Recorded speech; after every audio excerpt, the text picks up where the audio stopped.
ಸಾಲ ವಸೂಲಿ ವಿಚಾರವಾಗಿ ಎರಡು ಕುಟುಂಬಗಳ ನಡುವೆ ನಡೆದ ಜಗಳ ದಾರುಣ ಅಂತ್ಯ ಕಂಡಿದ್ದು, ಗರ್ಭಿಣಿ ಮಹಿಳೆಯ ಮೇಲೆ ನಡೆದ ಹಲ್ಲೆಯಿಂದ ಅವಳಿ ಮಕ್ಕಳ ಸಾವಿಗೆ ಕಾರಣವಾದ ದುರ್ಘಟನೆ ಹಾವೇರಿ ಜಿಲ್ಲೆಯ ಸವಣೂರು ತಾಲೂಕಿನ ಅಲ್ಲಿಪುರ ಗ್ರಾಮದಲ್ಲಿ ನಡೆದಿದೆ.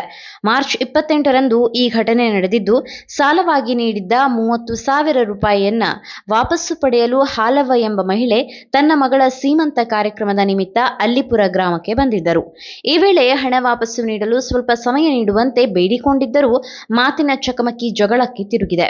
ಈ ವೇಳೆ ಹಾಲವ್ವ ಮೇಲೆ ಕೆಲವರು ಹಲ್ಲೆ ನಡೆಸಿದ್ದು, ಜಗಳವನ್ನ ತಡೆಯಲು ಮುಂದಾದ ಗರ್ಭಿಣಿ ಪವಿತ್ರ ಮುತ್ತಪ್ಪ ಲಮಾಣಿ ಅವರ ಮೇಲೆ ಕ್ರೂರವಾಗಿ ಹಲ್ಲೆ ಮಾಡಲಾಗಿದೆ. ಆರೋಪಿಗಳು ಪವಿತ್ರ ಅವರ ಹೊಟ್ಟೆಗೆ ಒದ್ದ ಪರಿಣಾಮ ಗರ್ಭದಲ್ಲಿದ್ದ ಅವಳಿ ಮಕ್ಕಳು ಗಂಭೀರವಾಗಿ ಗಾಯಗೊಂಡಿದ್ದಾರೆ.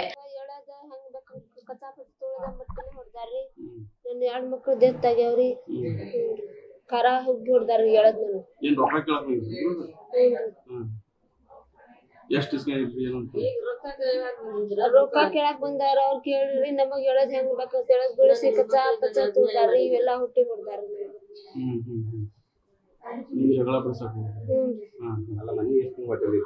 ನನಗ 6 ತಿಂಗಳ ನಡೆಯಾಗ್ತಿದ್ವಿ.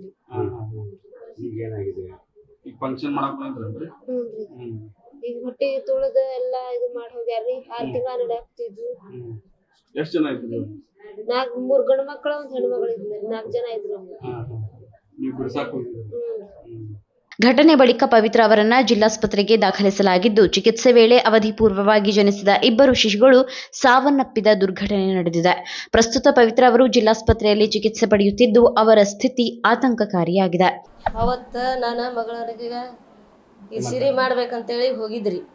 ಹೋಗಿಂದಾಗ ಅಲ್ಲಿ ಹೋಗಿ ಕುಂತಿಂದಾಗ ಅವ್ರು ಬಂದಿಂದಾಗ ಕರೆಕ್ಟ್ ಆಗಿ ಅವ್ರು ಕೇಳಲಿಲ್ಲ. ಒಮ್ಮಾಗ್ಲೇ ಜಗಳಕ್ಕ ಬಂದ್ರ. ನನಗೂ ನಾ ಎಳ್ದಾಡಿ ಹೊಡದ್ರ. ಅಲ್ಲಿಂದ ನನ್ನ ಜನ್ಮನ ಇಲ್ದಂಗ ಬಿದ್ದೀನ್ರಿ. ಅವು ಎಲ್ಲರಿಗೂ ಅವ್ರಿಗೆಲ್ಲ ಮಟ್ಟ ತಗೊಂಡು ಏನ್ ಕಾರ್ ಪುಡಿ ತಗೊಂಡು ಅವ್ರಿಗೆ ಹೊಡದ್ ಬಿಟ್ಟಾರ್ರಿ. ಅವ್ರಿಗೂ ಎಳ್ದಾಡ್ ಬಿಟ್ಟಾರ್ರಿ. ದಾಯಿ ಹೊಡ್ಯಾಕಂದ್ರ ಅವ್ರಿಗೂ ದೈ ಇರೋದಿಲ್ಲ ಏನ್ರಿ ಸರ್. ಹಿಂಗ ಮಾಡಿದ್ರ ಇವ್ರು. ನನ್ ಮಗಳಿಗೆ 6 ತಿಂಗಳ ಹೊಟ್ಟಿಲೇ ಇದ್ಲ ನನ್ ಮಗಳ ಜೀವನ ಕಳೀತಿದ್ರಿ ಅವ್ರು. ಅವ್ರ ಸತ್ಯಾನಾಶ ಆಗ್ಲಿ, ಅವ್ರ ನಿರ್ರೋಸ ಆಗ್ಲಿ. ಈ ನಮೂನಿ ಮಾಡಿದ್ರ ನನಗ ನನ್ ಮಗಳ ಜೀವನ ಏನ್ರಿ? ನನ್ ಮಗಳ ಚಿಪ್ಪಾಳ ಹೆಂಗ್ರಿ? ಈ ನಮೂನಿ ಮಾಡಿದ್ರ ನನ್ ಮಗಳ 2 ಕೂಸ್ ಹೋದು. ಇದಕ್ಕೆ ಇಷ್ಟು ಏನ್ ಮಾಡ್ಬೇಕ್ರಿ ನಾವು? ಅವ್ರಿಗೆ ಬಿಡೋದಿಲ್ರಿ. ಅವ್ರಿಗೆ ಒದ್ದು ಒಳಗ್ ಹಾಕಸ್ರಿ. ನನ್ ಮಗಳಿಗೆ ಅನ್ಯಾಯ ಅಂತಲ್ರಿ. ಅವ್ರಿಗೆ ಮಾತ್ರ ಬಿಡೋದಿಲ್ರಿ. ಅವ್ರಿಗೆ ಹಾಕಸಬೇಕ್ರಿ. ಈ ಪ್ರಕರಣದಲ್ಲಿ ಗ್ರಾಮಸ್ಥರಾದ ಸುರೇಶ್ ಹಾಲಪ್ಪ ಲಮಾಣಿ, ಪರಶುರಾಮ್ ಲಮಾಣಿ, ಮಹೇಶ್ ಲಮಾಣಿ ಹಾಗೂ ಸಕ್ಕುಬಾಯಿ ವಿರುದ್ಧ ಆರೋಪ ಕೇಳಿಬಂದಿದ್ದು, ಸವಣೂರು ಪೊಲೀಸ್ ಠಾಣೆಯಲ್ಲಿ ಪ್ರಕರಣ ದಾಖಲಾಗಿದೆ. ಪೊಲೀಸರು ಪ್ರಕರಣದ ತನಿಖೆ ಮುಂದುವರೆಸಿದ್ದಾರೆ. ನೀವು ಸಣ್ಣ ಆಗ್ಬೇಕಲ್ವಾ? ಅದು ಒಂದು ಉತ್ತಮ ಆಹಾರದಿಂದ ಸಣ್ಣ ಆಗ್ಬೇಕಲ್ವಾ? ಪ್ರತಿದಿನ ನಮ್ಮ ಜೀನಿ ಸ್ಲಿಮ್ ನ ಯೂಸ್ ಮಾಡಿ ಯಾವುದೇ ಸೈಡ್ ಎಫೆಕ್ಟ್ ಇಲ್ದಂಗೆ ನೀವು ಸಣ್ಣ ಆಗ್ತೀರಾ.